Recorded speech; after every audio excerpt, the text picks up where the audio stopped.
Hello Year 7 and welcome to your history remote learning for this week. We are going to continue on with our topic for the whole year, which is the question, what does it mean to be British?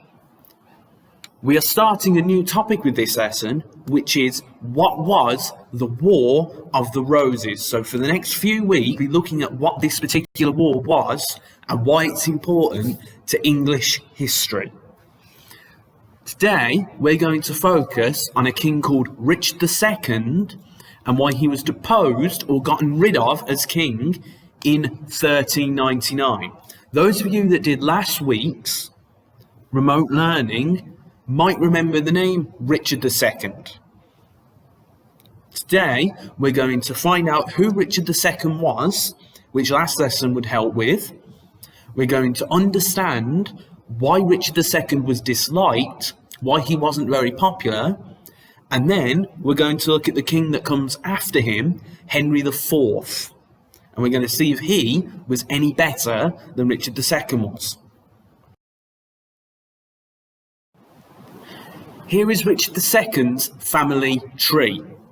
We can see here that he is the grandson of King Edward III.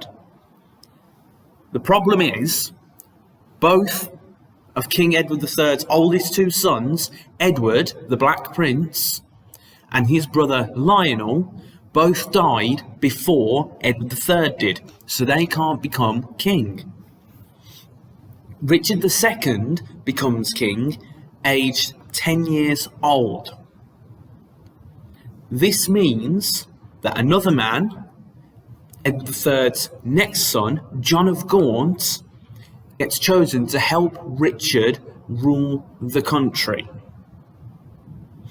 So for this first task, you need to finish the sentence in the blue text at the bottom of the slide. For secure, you need to think, why was John of Gaunt, the Duke of Lancaster here, chosen to help Richard rule England? And for mastered, you need to think of why choosing another person to be the king's assistant to help the king rule England might be a problem, why it might be confusing, or why it might lead to some arguments. For our second task, we have a Word document which should be uploaded with this one, which is titled, Why Did People Dislike Richard II? There are 4 reasons that are given in that document. You need to choose one of the 3 tasks to complete after reading through all of the reasons. These reasons are important because we'll need them for the next task, where we look at if the person who comes after Richard II was much better than Richard was.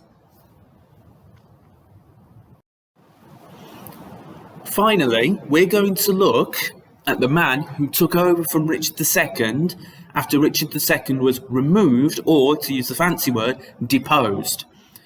You need to click on the link to watch the video and complete one of these 3 tasks in your book.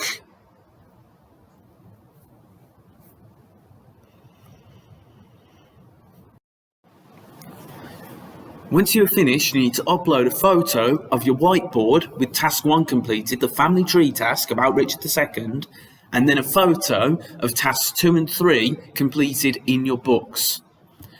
Your history teacher will then mark this and provide feedback on class charts after the due date.